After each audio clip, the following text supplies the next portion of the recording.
Hi, Cynthia Allen here for the Move Better, Feel Better 5-day challenge that's starting in just 2 days on May 6th and runs through May 10th. And I have with me Marek Wyszynski. Hi, Marek. Hello. So Mar- so good to be here.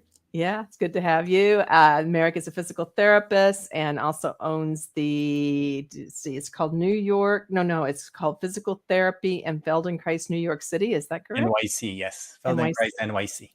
Okay, Mhm. thank you. Feldenkrais NYC. And Marek is got not only a very vibrant practice in New York City, but he's also been doing quite a lot of new things in the online world. And we have this title for our session today, which is that we're going to talk a little bit about images that move us. And I thought first, though, we'll just say that Marek is on day one of the challenge, and he is going to be teaching in the experience track, or the track that also people might identify themselves as adventuresome. And earlier in the day, Lavinia Plonka will be teaching. We don't have a little sneak peek with Lavinia, so we're just going to cover a little bit of both here today with Marek. And Marek, you guys are going to be I think of it as Moshe Feldenkrais' most famous lesson that at least Lavinia will be teaching, where we're using this particular kind of image. And I wonder if you could just talk a little bit about that image and maybe give us some ideas about it. So the theme will be both for Lavinia and my lesson. Mine will be a little bit more advanced, but still within the theme of pelvic clock. So it's very famous. Most people who start with the Feldenkrais method will have heard about the pelvic clock. To me, when I think of pelvic clock, two things, or maybe even three things, come to mind. One is roundness, clock, meaning circularity. With this, it evokes feeling of, I'm not a very poetic person. I love science and concreteness, but for me, it's like my Buddhist teacher, Vietnamese monk Thich Nhat Hanh, his calligraphies, this completeness, the wholeness, a circularity. With that, I think of smoothness of movement. Circle gives you a reference when you do a movement, any sort of movement. If it's a shoulder circle or if you move the pelvis in the circular way, it gives you an opportunity to feel how smooth, how round movement is. Often when we start with movements, the movement's a little jumpy, a little jerky, a little bit jagged. And as we continue with the lesson, we learn how to smooth it out. The second part that comes to my mind when I think of clock is precision. And if you imagine yourself standing in the middle of a room that is like a large clock or like some kind of plaza, circular plaza, and you're in the middle of it. 12 o'clock is in front of you, 6 o'clock is behind you, 3 o'clock is to the right, 9 o'clock to the left. If you think of this image of a clock, to me right away, I think of freedom, possibilities.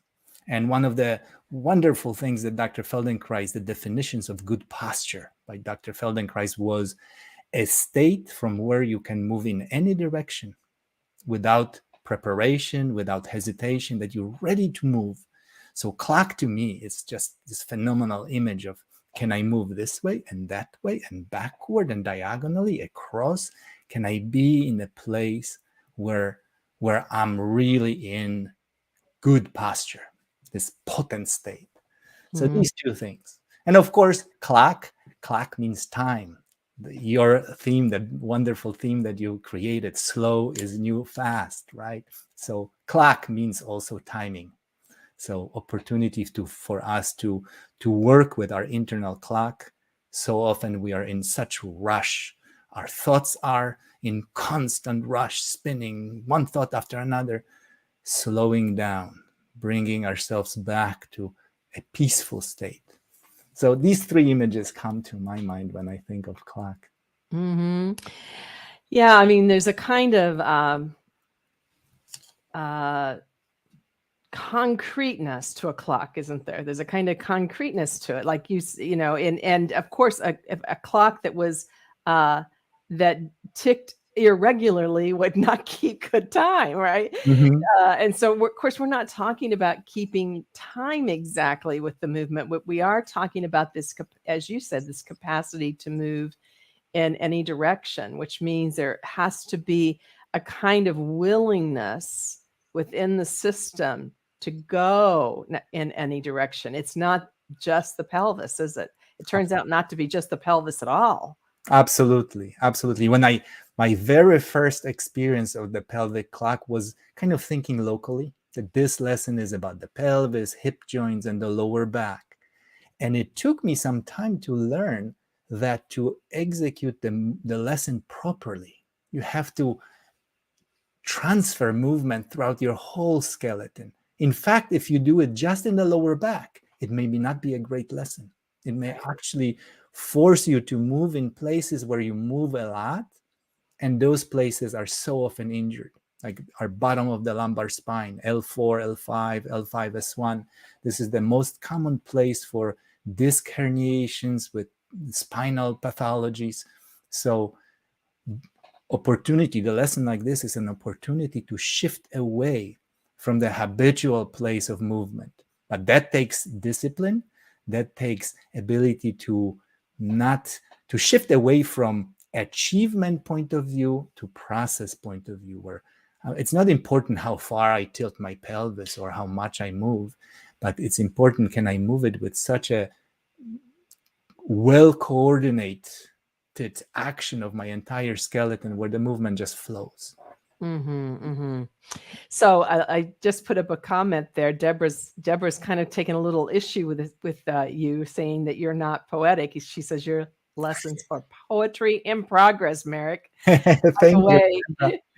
We know that you're watching. If you will just pop on over to StreamYard and register your name, it's very quick. Then you can say hi to myself or Marek, or ask us a question or make a comment, and we will be able to tell who it was that said hi. And that's very nice. It makes us feel not alone here, but in dynamic relationship with you.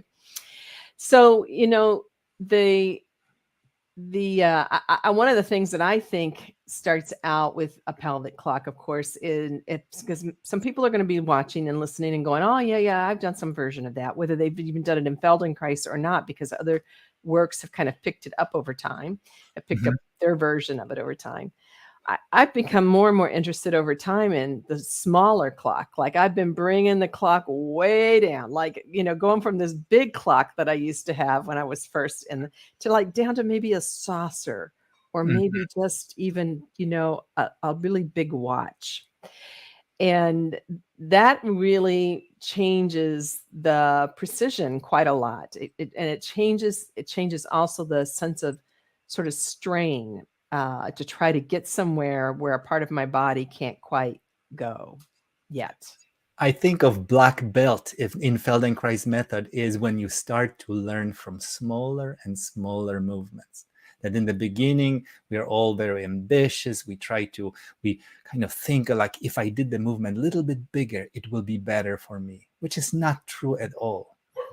Learning how to initiate movements easily, simply, that's art. But it does take discipline. Sometimes my experience is just the same as you, Cynthia, that at the beginning was just go for a maximum, go to the big arch, big twist, big flattening. But that's really not necessary.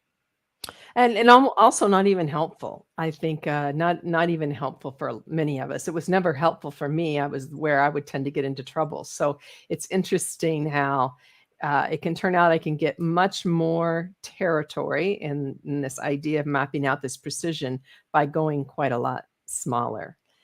I want to remind people that if you have not yet registered for the Move Better, Feel Better 5-day challenge, and what is that challenge? It is to do a single awareness through movement lesson for 5 days in a row. You can register by going to looking in the description of the video right here of this live stream, and we've got the link for you. So you just click on that link and you can hop on over and register. And you'll be able to choose between what we are calling either the beginner or people who are struggling with pain or injury right now, or the experienced, or they define themselves as adventuresome, which means not in an injury pain pattern at the moment, at least. And we would love to have you join us. It's going to be a phenomenal event together with a different teacher every day. And Marek is going to be on day 1. You know, the other thing that I think is interesting about the image of the pelvic clock is that we are going from the sensation of our own body and our own structure, and the movement of that structure, and then we're matching it to some kind of imagined but very clear external image. So we're going back and forth between our internal sensation and then some imaginary clock that we are kneeling over or standing over or have in front of our face, or we have behind our pelvis on the floor. We place it all different kinds of places. But it does something very different, I think, when we start to attend to two different worlds in a way, right? The internal world, and then this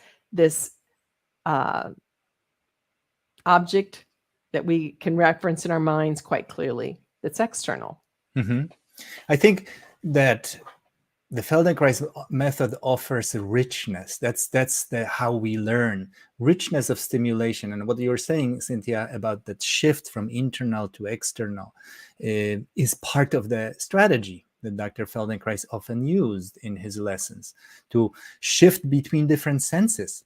So, for example, when you're lying down and the teacher introduces the idea of the clock and you're starting to roll the pelvis around its outside of the clock, you're using multiple senses. You're using the tactile sense, meaning the touch, how your pelvis, how your skin, the sensors within the skin are pressing at different times, different places, over your buttocks, over your sacrum, over your lower back. So that's using tactile stimulation. Another one is proprioceptive sense, the sense of proprioception, meaning deep sense of yourself. The way, for example, right now, as you're sitting or standing or wherever you're doing, feel your contact with the floor. That's you're sensing the touch, maybe touch of your buttocks into the chair, but you also sense, for example, the distance between your knees, distance between your feet, position of limbs in space, position of your torso, if the head is tipping one direction or the other direction. This is proprioceptive sense. And also we add kinesthetic sense, which is sense of movement, our ability to sense. So that's the richness that you are learning from multiple senses. You compare, contrast when something doesn't make sense. It's confusing sometimes when we have vestibular problems, right? When you're reading your phone in the car moving, that sense, one sense doesn't match the experience of another sense and we get dizzy.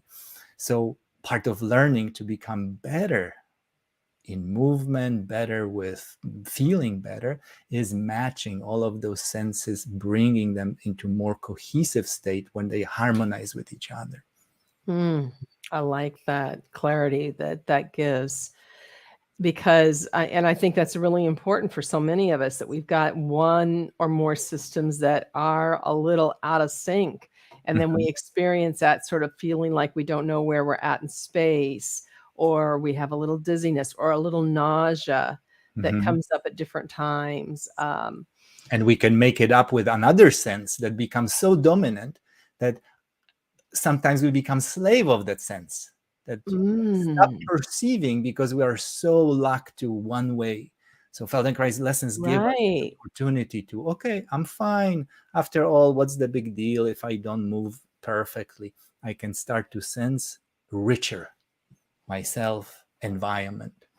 Beautiful. And that's a great example that you just, I want to give an example to what you just said, that we can become so dominant then in one area that we become a slave to it. So what most people might recognize that as something simple that they've been asked to do, which is to stand on one leg with their eyes open, and they test great, right? And then they ask you to close your eyes and stand on one leg. And it turns out that the way that you've been constructing your ability to stand on one leg is being run by your vision. You're almost within seconds, you're not able to stand on the leg any longer. Mm-hmm. You know, I noticed too that, Marek, that you do a lot to try to help us clarify the sense of ourselves by using external images like skeletons. And that's not always the case in the Feldenkrais method. That's some of your personal tendency to, I think, to go that direction. We're not opposed to it, but we don't all do that.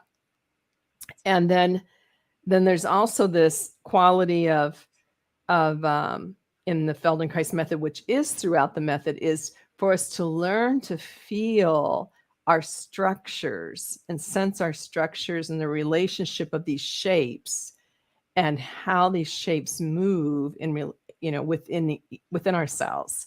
That I think is another way we can talk about the shapes and how we use images in the Feldenkrais work. Mm-hmm. Absolutely. I was blown away by Dr. Feldenkrais' lecture at CERN, where he explains to his fellow colleagues, physicists, chemists, who invited him to talk why he gave up physics to do whatever he was doing. And in this lecture at CERN, you can check it on YouTube if you type CERN, CERN, and Moshe Feldenkrais. There are some videos of him from that lecture. In this lecture, he proposes a blueprint of how he works. What is it that he does? And he talks about skeleton. He talks about muscles. He talks about nervous system. And he talks about environment. And what he said, that his method is about connecting all of them.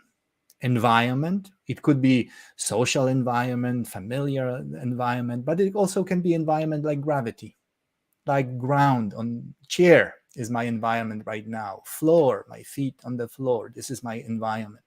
So connecting how we use our own skeleton, how we use our nervous system, muscles, and environment. And for me, it was like, whoa, this is a fantastic way, so concrete way of thinking beyond anything I learned previously.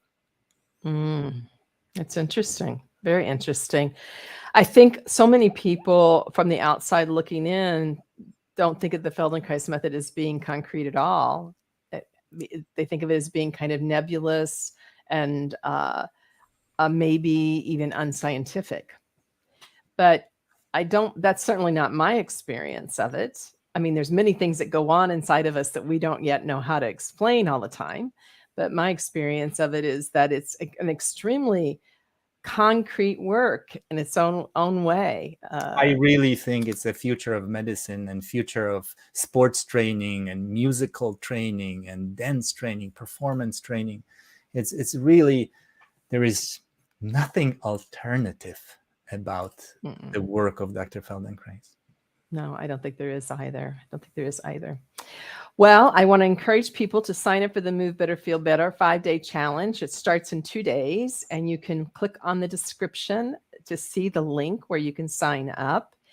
And if you have any questions or comments that you want to make, kind of pop those in real quickly before Marek and I wrap this up, because this is just meant to be kind of a little sneak peek to help you sort of understand what might be coming up if you are registered, and if you're not registered, maybe entice you to want to register.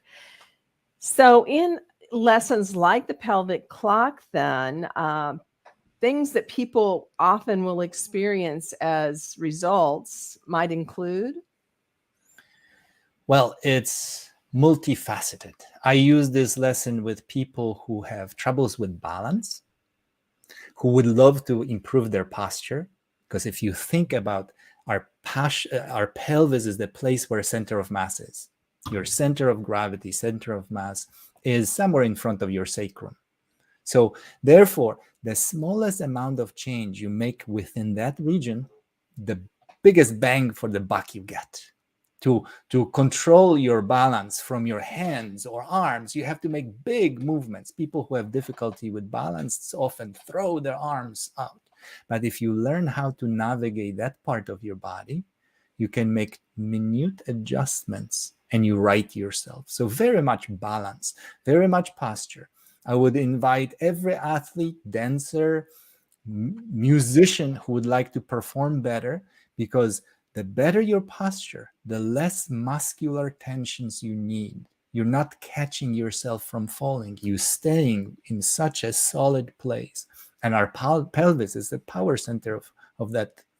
Of course, any injuries of hips, even people after total hip replacement, this will be a wonderful lesson, very safe lesson, no risk of dislocation or re-injury, very, very small risk. Of course, everything is, even sleeping may be a risk of hurting ourselves.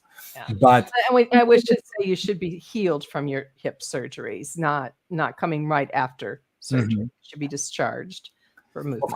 Of course. But spinal difficulties, wonderful lesson, but again, not by doing a lot, actually by shifting away to places that it didn't occur to you to move. So I use this lesson very often with all these conditions. So I remember maybe the first time I taught this series in a healthcare environment, and I called it The Power of the Pelvis, and all these clinicians giggled. I was like, where's all the giggling coming from? But of course, I think what people are thinking is maybe I'll have better sex. Could that happen out of this lesson? Absolutely. Mobility of the pelvis is very, very sexy. It's very sexy. That's right. Very sexy and very functional at the same time. Right. Yeah, very functional and sexy. I agree. Thank you so much, Marek. It was a delight to have you, and I'm looking forward to doing your lesson on Saturday. So can't wait. Thank you for having me. Thank you. Thanks, everybody. Bye-bye. Bye.